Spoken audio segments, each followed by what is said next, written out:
Sampai ketawa gue gila. Seru. Langsung diem. Semuanya langsung diem. Gara-gara Edo terlalu galak kalau mulai syuting santai aja dong. Gimana Sam? Gimana?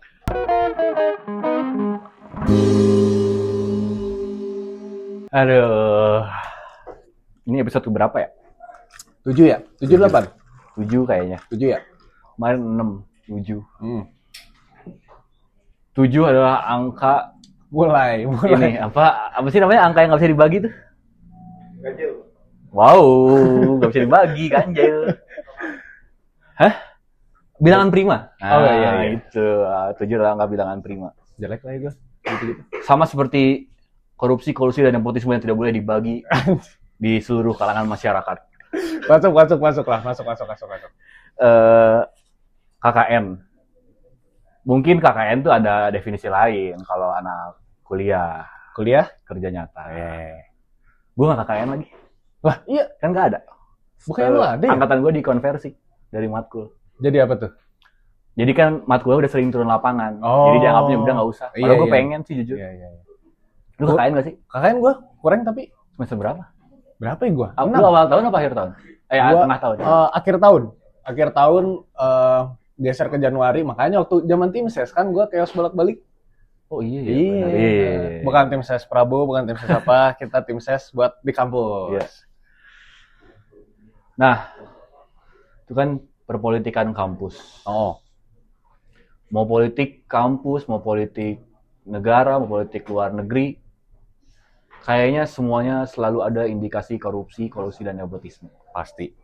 Cuman biar enak dulu, biar kita juga bisa menyamakan dulu pemahamannya. Kita balik dulu ke basic. Sebenarnya apa KKN itu apa, Sam? Korupsi, kolusi, nepotisme itu apa? KKN kan 3 ya. Korupsi, kolusi, dan nepotisme. Ya kalau korupsi jelas, maksudnya semua tindakan lu yang akhirnya sengaja lu lakukan untuk kepentingan lu pribadi. Misalnya sesimpel lu nyontek, itu kan buat lu pribadi kan. Bukannya dengan syarat menyalahgunakan jabatan ya? Ya itu juga.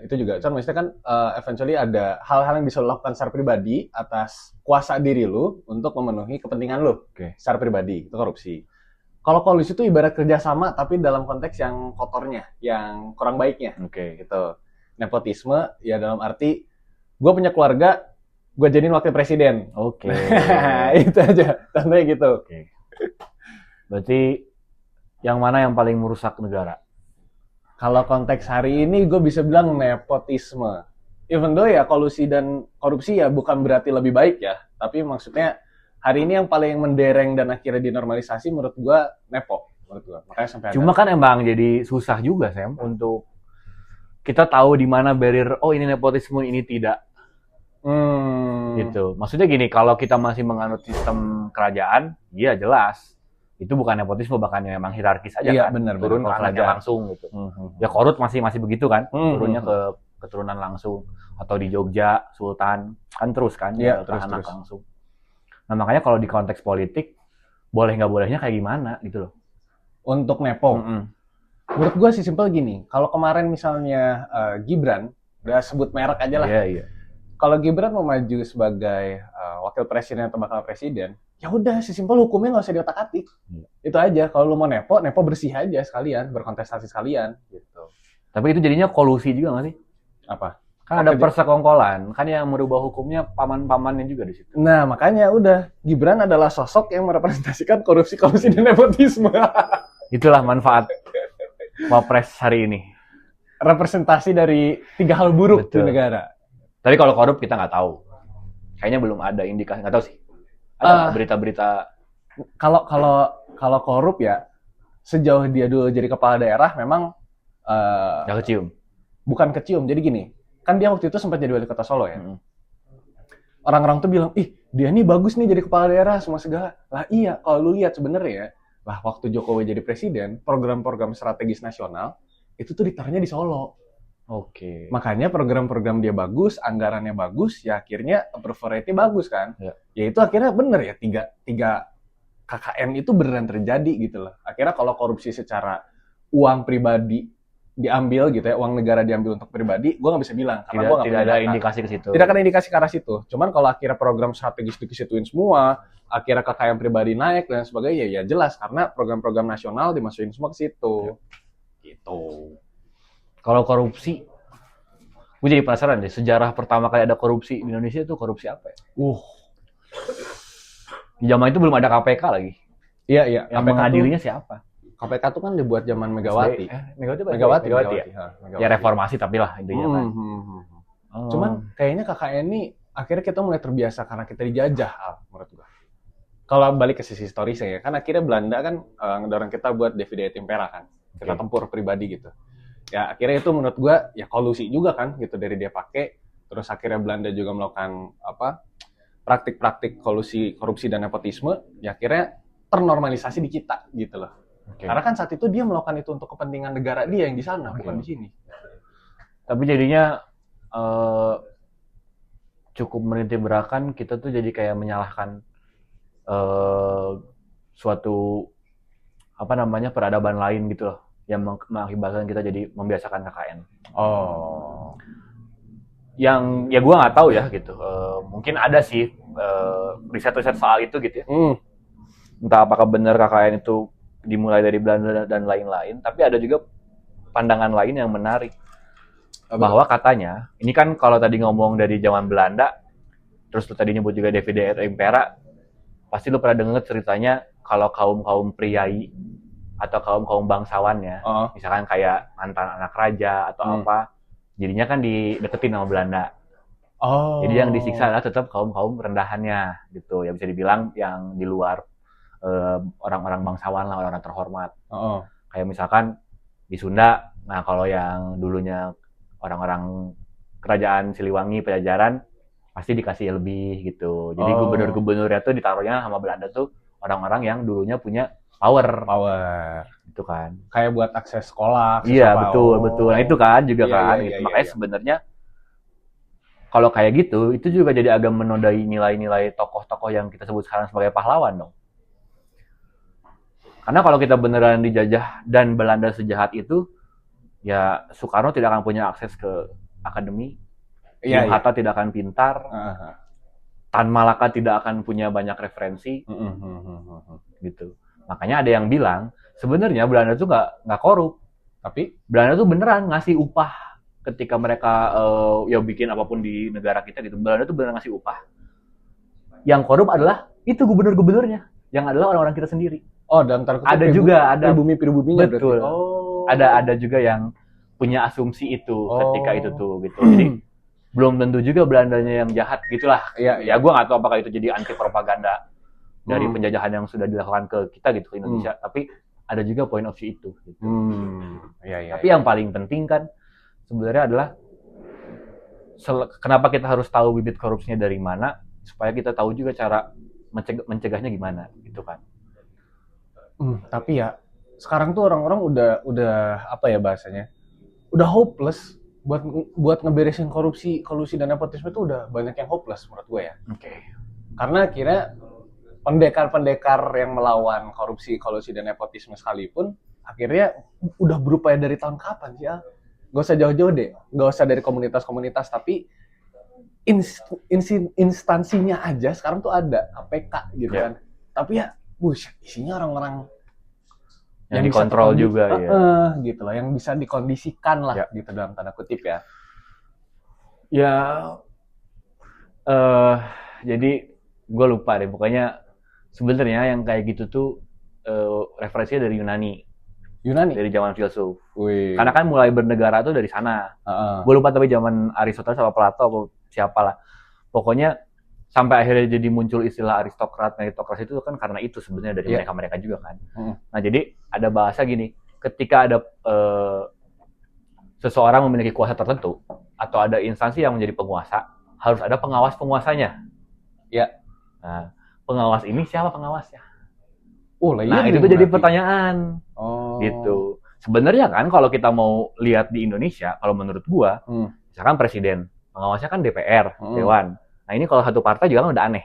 Iya. Kan? Nah itu yang terjadi sekarang lah intinya gitu kan. Walaupun presiden dikonfasukan. Betul. Presidennya partai A, ketua DPR partai A. Nah, terus pengawas DPR siapa? MPR misalkan kan, kalau secara tata negaranya, tata negara konstitusi. Tapi kan ujung-ujungnya kan rakyat kan? Iya. Harusnya yang jadi pengawas. Nah, pertanyaannya beneran nggak jadi pengawas gitu? Itu, jadi bener nggak gitu yang mengawasi, yang memiliki jabatan itu ada yang mengawasi lagi nggak gitu? Bener memang akhirnya jadi semacam paradoks lah gitu. Jadinya never ending. Iya. Sebenarnya itu tuh harusnya nggak usah ada gitu loh. Harusnya ya. Kalau memang kita adalah negara yang sehat, cuman terlalu utopis sih memang. Ya udah, let's say presiden, DPR, MPR, dan yudikatif gitu kan, untuk menjaga hukumnya gitu. Ya udah, seharusnya tuh Indonesia nggak usah punya KPK. Ini ide gilanya ya. Gue berandai-andai kapan KPK itu di Indonesia bisa hilang gitu. Hilang karena sudah tidak ada korupsi kan maksudnya? Iya. Maksudnya udah tidak dibutuhkan karena ya udah korupsi udah nggak ada gitu loh. Tapi kan yang hilang sekarang kegarangannya KPK, bukan KPK-nya yang hilang. Bener. Oh, tapi bahkan KPK tuh sekarang ya udah jadi alat menurut gua. Untuk kemarin Nadiem. Oke, itu lagi ramai juga tuh. Lagi ramai. Total tuh berapa? 28 dia. Tuntutan 28 tahun. 19 8 kalau nggak salah. Jadi ditambahin kan karena kalau misalnya tidak bisa membayar total kerugiannya gitu ya. Berapa triliun gitu. Buset, Pak. 5 atau 6 triliun gitu. Ada lu duit segitu tuh? 5 triliun ini penuh nggak ya? Segini ke kita nih, ke Warminku ya 5 triliun penuh nggak? Oh, duit segepok-gepok gitu ya? 5 triliun gitu. Kayaknya pingsan sih orang pingsan, Pak, gue lihat duit segitu aja. Nah itu juga, tapi gue nggak ngerti kalau kan sering lah gitu ketika kasus-kasus seperti ini diasosiasikan dengan pergerakan politik. Nah yang gue nggak ngerti, tapi kalau Nadiem siapa? Maksudnya ada orang yang benci dia atau apa ya? Menurut lu? Ya ini mah kita analisis dikit-dikit aja, lihat-lihat asumsi aja. Soalnya kemarin gue lihat kasus Nadiem di up, banyak narasi-narasi di media itu justru tagline-nya adili Jokowi.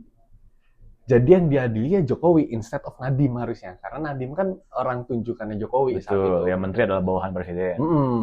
Jadi ya kalau gue harus bilang ya geng Solo lagi, bukan geng Oslo. Geng Oslo mah kita, geng Solo gitu. Kalau menurut gue ya asumsi besarnya ya tetap itu ratapan apa sih? Iya, tembok ratapan itu, Pak. Tapi justru aneh ya kalau emang itu yang dikejar, nah kenapa di blow up, ngerti nggak? Harusnya kan Nadiem dimin aja udah, orang udah beres, udah turun juga. Tapi kan ya masih sama, geng Unggas lawan geng Solo, Pak, sekarang. Iya. Ya intinya, nah ini yang jadi bahaya gitu loh. Gue jadi ngerasanya berpikir bahwa apakah emang kalau masuk politik tuh pasti kita langsung terikat dengan indikasi KKN? Akan punya indikasi besar sih. Maksudnya dalam tanda kutip ketika lu masuk politik kan pasti erat kaitannya dengan lu punya kekuasaan negara gitu kan. Bukan politik tapi pemerintahan. Cuman karena politik sama pemerintahan tidak bisa dilepaskan, ya akhirnya lu akan punya indikasi, lu punya kekuasaan, lu bisa menyelewengkan kekuasaan lu untuk mengambil keuntungan pribadi. Makanya ada beberapa pejabat negara yang sebenarnya jujur. Tapi karena dia dilihat, kekayaan negaranya tuh kok gede nih dan sebagainya, dikira korupsi gitu. Padahal belum tentu gitu loh. Kita secara objektif ya, maksudnya gue nggak suka sama KKN, gue nggak suka sama pejabat yang borju, yang menampilkan kemewahannya gitu. Kayak kemarin Gubernur Kaltim gitu, ngapain sih kayak gitu ya, untuk marwah dan sebagainya. Justru kalau pejabat negara punya marwah, ya dia membersamai masyarakatnya, kekayaan yang dia punya itu ya udah nggak usah tunjukin atau bahkan lu share ke orang-orang sekitar gitu. Jadi ketika APBD lu kurang, ya udah lu support dari pribadi. Itu menarik. Kemarin lu tau Guru Gembul kan? Tahu? Nah, ada beberapa waktu lalu lah. Dia ngobrol sama siapa gue lupa di podcast. Dia bilang ada namanya jadinya reverse corruption. Jadi korupsinya kebalik. Dia pakai contoh waktu itu dia lagi bahas KDM. Kata dia, KDM tuh korupsinya kebalik. Dia bukan ngambil uang negara buat keuntungan pribadi, tapi uang pribadi dia dikasih untuk kebutuhan negara. Itu reverse corruption namanya? Iya. Nah, maksud gue tapi justru itu salah atau enggak menurut lu? Menurut gue enggak lah. Karena bentuknya maksud dia kenapa bisa ngomong gitu, karena kan dia suka yang keliling kemana, kontenin, ngasih duit, itu kan ya nggak boleh kan, kalau itu uang negara kan harus ada birokrasi tertentu kan, gitu nggak bisa begitu. Nah katanya tuh itu uang pribadi dia. Katanya. Jadi, iya, bentuknya jadinya reverse corruption. Gitu. Memang pernah juga ngelewat di gua konten KDM ngobrol sama siapa, gua lupa. dia bilang gaji kalau nggak salah dia nggak ambil. Iya. Terus uang apa namanya? Tunjangan tuh banyak dipotong, kayak duit buat mobil, pembaruan mobil gitu-gitu katanya banyak dipotong. Terus ditanya sama si yang interview, terus duitnya dari mana? Dari AdSense. Oh, dari konten dia, betul dari YouTube atau medsos lah gitu kan. Iya. Maksudnya tapi, nah itu gitu. Berarti kan ada reverse corruption kalau begitu. Nah menurut lu itu gimana gitu? Menurut gue secara pribadi ya, ini POV gue lah ya.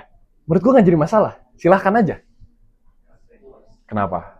Gimana ya, maksudnya gini, kita tahu APBN itu kan terbatas ya, apalagi sekarang dengan ekonomi yang lagi chaos ya. Justru ketika akhirnya pejabat negara memberikan sesuatu yang sebenarnya di luar dari APBN ataupun APBD ya, itu jadi suatu bentuk yang bagus gitu loh untuk masyarakatnya. Tapi memang perlu ada penjelasan secara jelas gitu loh. Ya udah ini duit gue pribadi dan sebagainya. Kalau gue bilang gini, tapi jadinya itu adalah pembodohan juga dan pembiasaan untuk bahwa untuk namanya apa untuk memotong alur birokrasi, jadinya banyak shortcut yang diambil.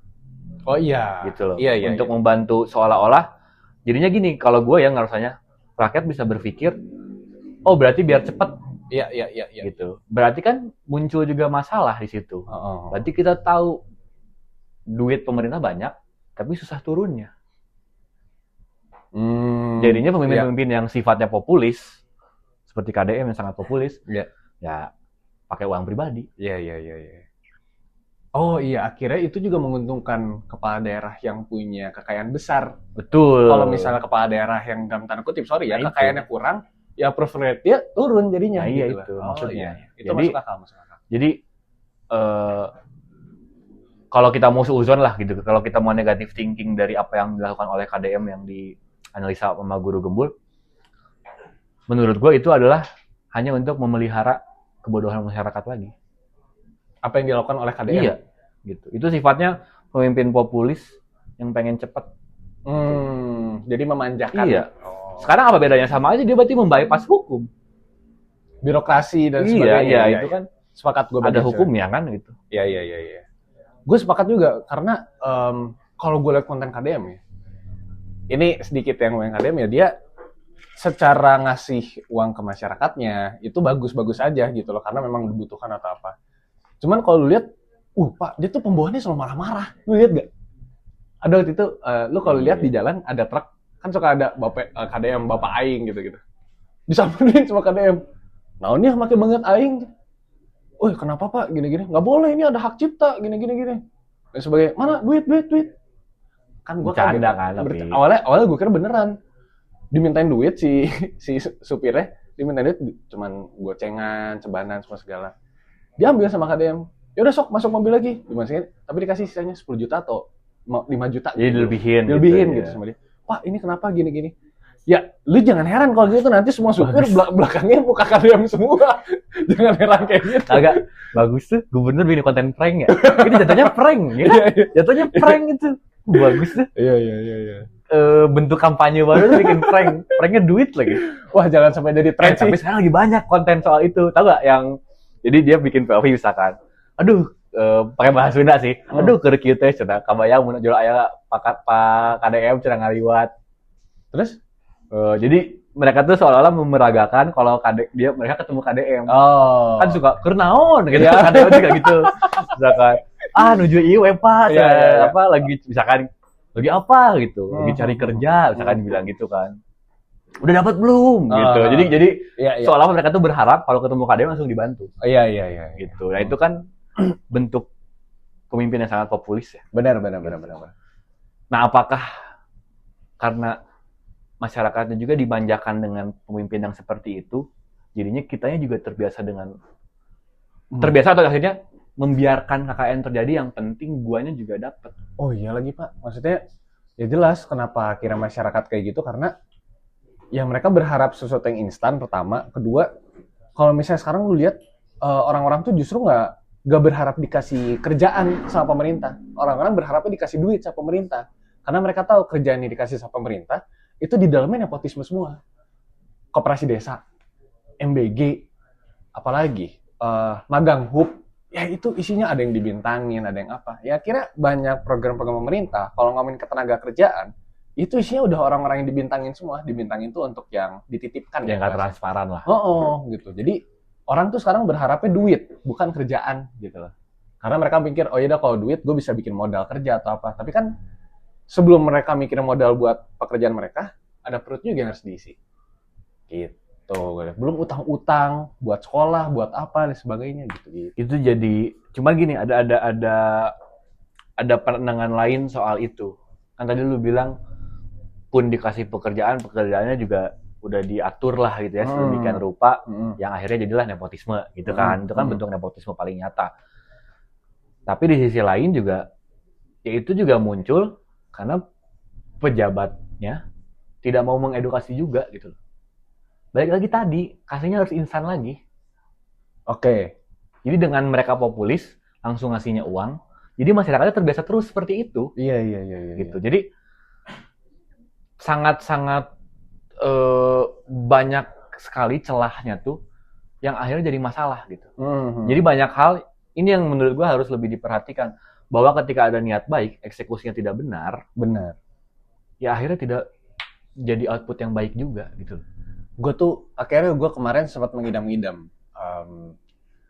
Lu tau lah role model gue dari fisik gue pasti siapa kalau main politik. SBY? Jangan SBY, militer dong. Oh, Anies Baswedan lagi. Ini even though gue punya pandangan sendiri terhadap partainya ya. Cuman Ahok, gue suka Ahok. Gue butuh pemimpin yang lebih tangan besi dari Ahok bahkan. Kebayang nggak? Soeharto.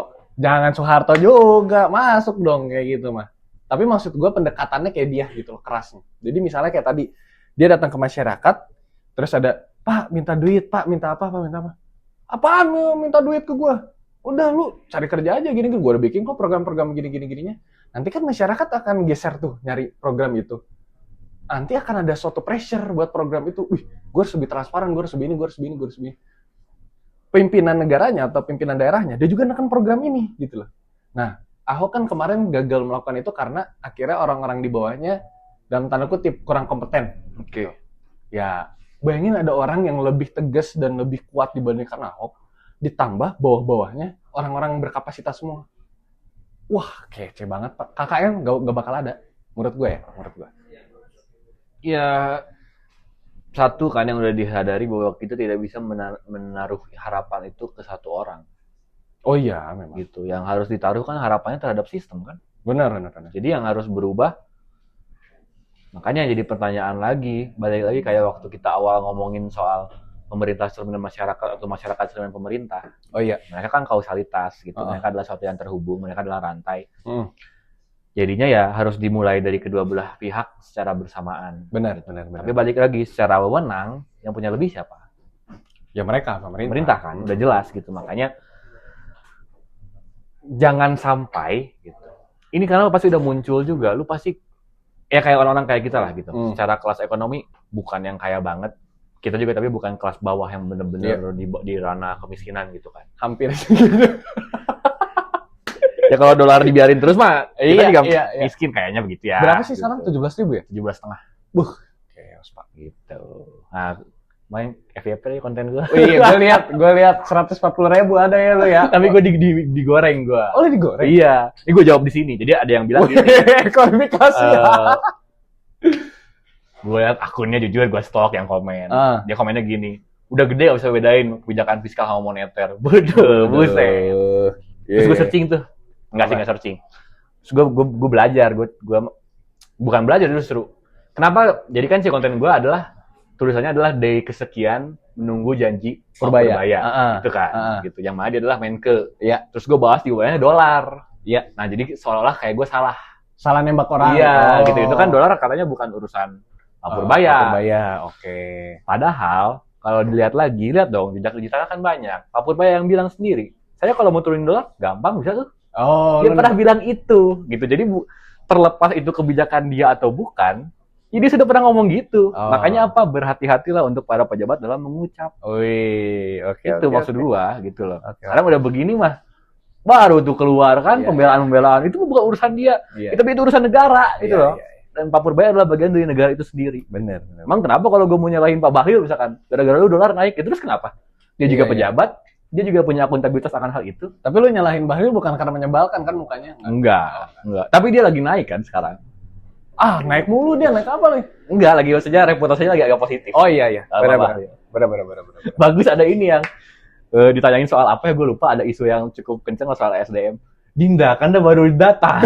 Dia baru pulang dari mana, dia jadi belum tahu. Ada dia ngomong gitu. Dinda, kan dia baru sampai, katanya. Bagus. Dia mah reporter juga dibilang Dinda, Pak. Tapi jujur menjijikan sih. Buat gue sih. Iya. Bahasa Dinda Kanda. Iya. Itu jadi menunjukkan semacam strata gitu loh. Secara tidak langsung. Iya. Lu bukan abang gue juga gitu. Iya. Tapi tadi gue berinvestasi ke statement lu sih yang barusan. Maksudnya itu kalau diklip bisa jadi viral tuh. Iya. Yang Purbaya. Iya. Soalnya orang-orang bener. Ada yang berasumsi kalau mungkin hari ini yang salahnya misalnya kebijakan luar negeri. Misalnya kebijakan luar negeri yang salah. Tapi lu nembaknya misalnya Sumfi Dasko. Wakil Ketua DPR. Gerindra. Lu gak masalah banget kok buat nyerang Sumfi Dasko karena kebijakan luar negeri. Toh ingat, Menlu kita itu partainya Gerindra. Betul. Partai sekarang yang jadi wakil ketua DPR RI yaitu Sumfi Dasko adalah Gerindra. Loh, kita marah-marah ke dia fair dong gitu. Jadi terkadang suka ada banyak pembenaran-pembenaran yang tidak benar gitu. Kalau lu nembaknya A, kebijakannya A, lu harus nembak ke orang yang buat kebijakan itu juga. Ya kan nggak gitu Pak konsepnya. Itu kan bisa karena hubungan politik, bisa karena hubungan kekuasaannya. Bener. Ya kan kayak sekarang gini. Ya bedanya tipis lah Menke sama direktur BI gitu loh. Jadi sama-sama ngurusin duit. Iya. Kasarnya gitu lah kalau let's say gue bego gitu, gue emang salah nembak orangnya, tapi kan itu yang kita pahami gitu loh. Ya salah sendiri Menke jadi media darling kan, ngomong mulu di publik gitu. Iya. Oh ini by the way pimpinan BI itu sekarang kalau nggak salah keluarganya ini saudara keluarga Prabowo gitu. Jadi gue kayak bingung, buset nih keluarga Prabowo ditaruh di mana-mana gitu. Tinggal anaknya aja, cuman kan anaknya emang fashion nih. Mungkin memang karena kompeten. Kompeten. Dari kacamata beberapa orang mungkin. Kita tidak tahu siapa gitu kan. Aduh, kompeten yang dipaksakan sih menurut gue bisa jadi ya. Karena banyak narasinya adalah si beliau ini yang jadi pimpinan BI sekarang tidak pernah punya background di kebijakan keuangan. Tapi jadinya itu, Sam. Ini dengan contoh-contoh itu, akhirnya kan kita jadi berpikir, apa? Berarti harus KKN buat sukses. Bagus nih, caster bagus nih. Iya kan? Iya. Talent mau. Iya, itu prom tuh, gue nyambungin ke prom. Ini bahasan kita soalnya keempat itu. Oh iya. Gue harus bilang 5-10 tahun lagi, lu kalau mau sukses instan, lu harus KKN. Bukan kuliah kerja nyata, maksud gue korupsi, atau bahkan nepotisme. 5-10 tahun lagi menurut gue kalau lu mau sukses cepat, lu lakuin itu. Dari 3 itu menurut lu, yang paling cepat sukses yang mana? Nepotisme sih kata gue. Nepo, bener. Iya kan? Korupsi, duit bisa ambil, lu bisa hilang lagi menurut gue. Dan duit kan, ya sekarang, lu dikasih ceban sama nyokap lu, goceng dibeliin bubur, goceng dibeliin permen juga itu udah korupsi nggak sih? Iya, kalau nggak ngomong gitu kan. Itu mah tinggal bicara jumlah kalau korupsi. Benar. Tapi kalau nepotisme, privilege akan akses kenalan dan lain-lain. Benar. Tapi itu, menurut gue 5-10 tahun lagi kita bakal tetap melakukan KKN untuk kita bisa sukses secara instan. Tapi kalau harapan besar gue ya, di 15 tahun lagi kita udah bisa dapat tahap di mana KKN ini sudah dilihat sebagai suatu hal yang buruk bahkan najis gitu loh untuk dilakukan. Makanya gue tuh mikir, ini biar KKN tidak ada di negara kita, ini tuh harus gimana gitu loh. Lu waktu lu SD atau lu TK atau bahkan lu menempuh pendidikan, lu pernah dikasih materi tentang korupsi, kolusi, nepotisme nggak? Kayaknya kalau bentuknya mata pelajaran enggak sih. Tapi kan suka ada kayak misalkan program penyuluhan, polisi atau apa yang datang, mungkin pernah ngasih pesan-pesan soal itu. Tapi secara gamblang, misalkan didefinisikan, terus dikasih contoh, kayaknya ada deh pelajaran PKN. Ya, nah tapi kan masuknya tuh di PKN gitu. Menurut gua apa perlu ada dorongan gitu loh. Maksudnya biar 15 tahun lagi, nanti kan generasi muda yang masuk ke sistem, itu tuh punya kesadaran kalau KKN ini tuh tidak boleh dilakukan. Dengan cara apa? Doktrinase terkait KKN ini harus diberikan ke yang masih kecil gitu. Jangan ke kita-kita, ada kita-kita mah. Tapi gini, Sam, balik lagi, emang kita lebih sebagai manusia gitu, secara psikologisnya lebih mudah diajarkan atau dicontohkan? Dicontohkan sih memang. Kayak peribahasa juga guru kencing berdiri, murid kencing berlari kan? Iya. Bukan guru mengajarkan kencing berdiri, iya. Anak akhirnya kencingnya berlari, bukan mengajarkan, tapi contohnya adalah dengan kencing berdiri kita melakukan yang lebih. Benar. Nah sekarang level KKN-nya kan sudah gila. Benar. Nanti mau segila apa? Oke, berarti baiknya memang dicontohkan sama orang yang sekarang menjabat. Betul. Biar akhirnya kita melihat itu sebagai suatu hal, anjir lu kayak gini. Iya, gitu loh. Jadi Iya.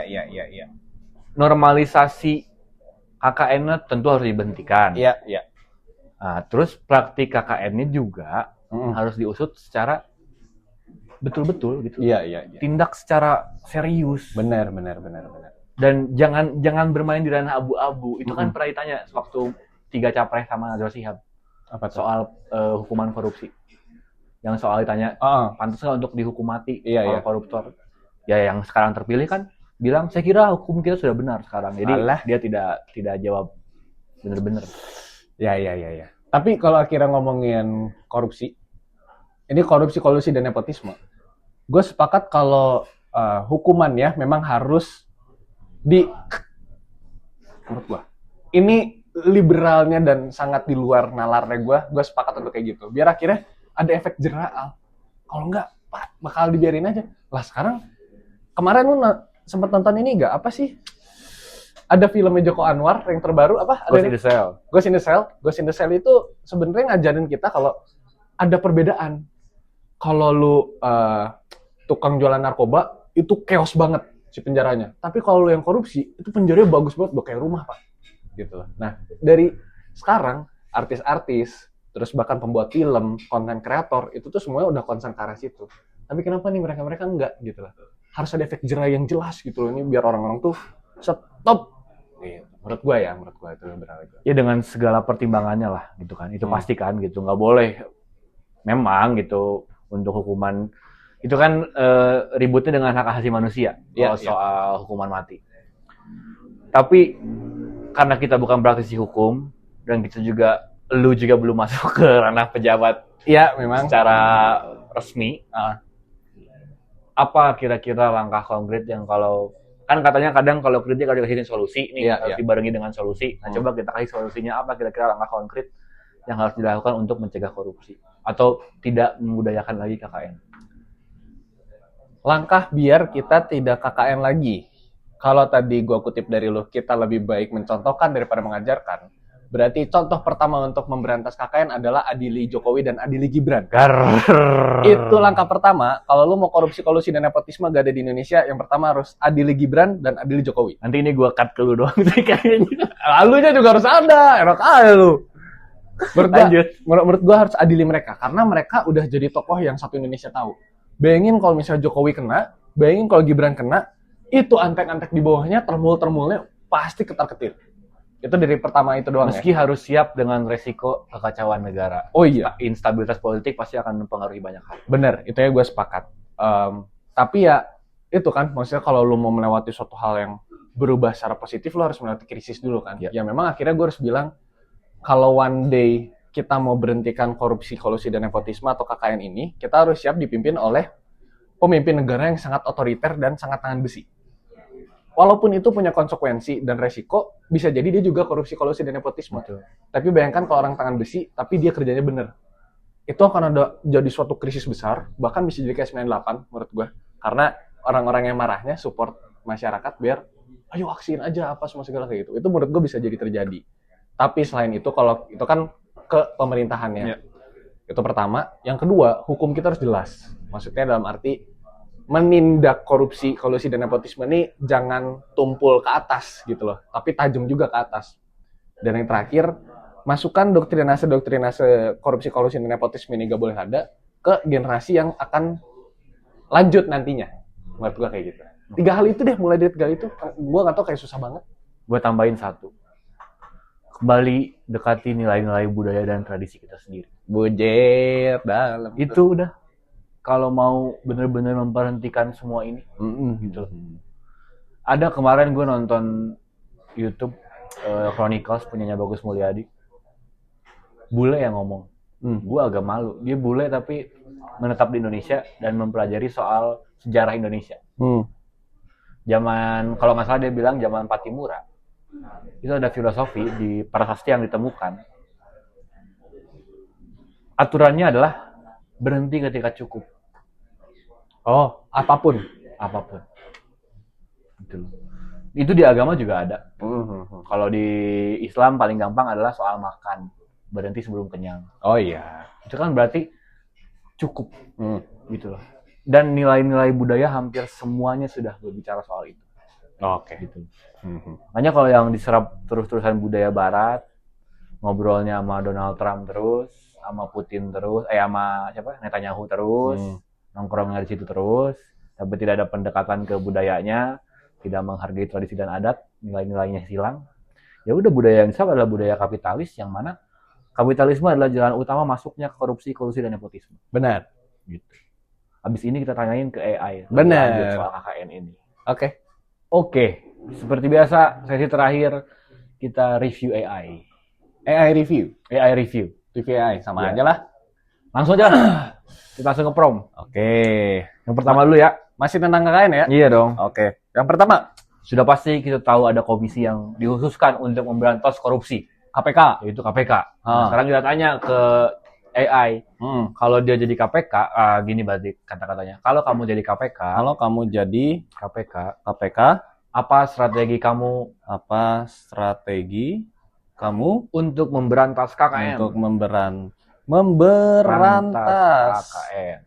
Korupsi, kolusi, dan pasti ngerti gak sih? Dia kagak bakal mikir kuliah kerja nyata juga. Oke, kita tanya ya. Jawabannya, kalau saya jadi Komisi Pemberantas Korupsi, strategi saya untuk memberantas korupsi, kolusi, dan nepotisme bukan cuma fokus nangkap orang setelah kejadian, tapi membangun sistem supaya KKN susah terjadi dari awal. Oh, bukan terberantas secara penuh, susah. Ya memang nggak mungkin sih berarti. Oh, ada 5 strategi dia. Oke. Yang pertama, serang akar masalah, yaitu sistem yang tertutup. Maksudnya kurang transparan gitu loh. Oke. Yang kedua, fokus ke koruptor besar, bukan ikan kecil. Wih. Oke. Kayak Ebenezer pernah ngomong gitu. Dia contohnya mafia proyek triliunan. Itu kecil tuh. Enggak, maksudnya yang gede. Oh, yang gedenya itu. Prioritasnya itu, mafia proyek triliunan, suap perizinan besar, korupsi bansos, sama jaringan pejabat, pengusaha, dan broker. Gitu. Gue hampir bacanya boker, jujur. Yang ketiga, hukum miskinkan koruptor. Maksudnya rampas aset. Oh, itu RUU perampasan aset digasin. Itu blokir kan satu partai kan yang tidak mau mengesahkan. Ya itulah. Partai yang ngerasa. Oh, iya. Awas lu.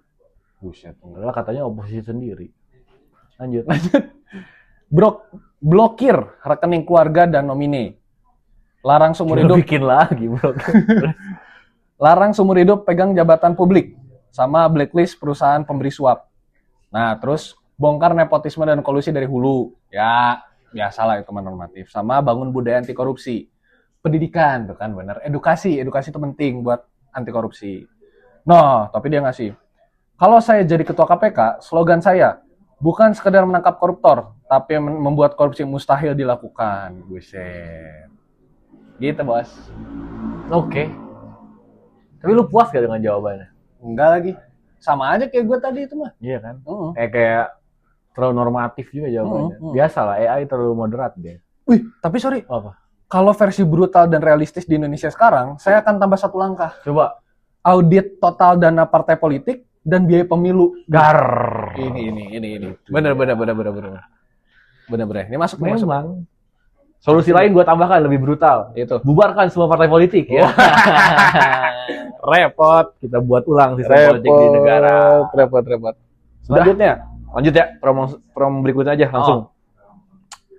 Nah, kita selalu biasa bicara tidak boleh KKN. Tapi kan itu adalah bagian dari kehidupan juga ya, gitu. Maksudnya itu terjadi karena sudah dari lama gitu. Gue yakin banyak peradaban melakukan itu juga gitu. Sekarang pertanyaannya, boleh diketik from-nya. Oke. Di momen apa kamu dapat membolehkan praktik KKN? Wih. Ini siapa tahu kan? Maksudnya kayak dalam konteks yang lebih gampang, misalkan kayak ada hal-hal darurat terjadi, ya kan aturannya bisa di-bypass. Oh, boleh. Misalkan keluar perpres gitu, apa itu kan ya. Membypass juga birokrasi gitu. Cuman kalau KKN gue nggak tahu. Iya, lagi dan lagi AI being normatif. Oke. Secara prinsip, praktik KKN tidak dapat dibenarkan dalam tata kelola negara, bisnis maupun organisasi karena merusak keadilan bla bla bla bla bla bla. Tapi saya paham pertanyaanmu. Wih. Jawabannya ada yang sering dinormalisasikan tapi bermasalah. Contohnya nepotisme kecil dalam bisnis keluarga. Oke. Jadi kalau bisnis keluarga kecil nepotisme nggak nggak apa-apa. apa-apa. Terus memakai jaringan relasi, networking, sama aja dong. Baik lagi tadi, makanya kan gue mempertanyakan barrier-nya sampai mana nepotisme itu boleh atau enggaknya. Oh, tapi dia bilang rekomendasi teman untuk kerja atau proyek sering terjadi. Itu bukan otomatis solusi jika prosesnya transparan, tidak ada suap, dan seleksinya masih objektif. Nah, ini kondisi darurat. Dia bilang, saat bencana justru. Oke. Kadang pemerintah menunjuk vendor langsung demi kecepatan. Ini bisa sah jika ada dasar hukum, audit, dan pengawasan. Tanpa itu, ini bisa jadi celah korupsi. Garis batas pentingnya, yang membuat sesuatu jadi KKN ketika ada, ini mah iya sih. Jadi, jawaban singkatnya, tidak ada momen yang membolehkan KKN. Yang ada hanyalah situasi tertentu yang sekilas mirip, tetapi masih jadi legal dan etis bila transparan, akuntabel, dan adil. Begitu. Berarti tadi kan kalau ada bencana, agak boleh gitu kan ya, ada bending aturan agak nggak apa-apa tuh bencana. Iya. Masalahnya bencananya ada di kabinet kita sekarang.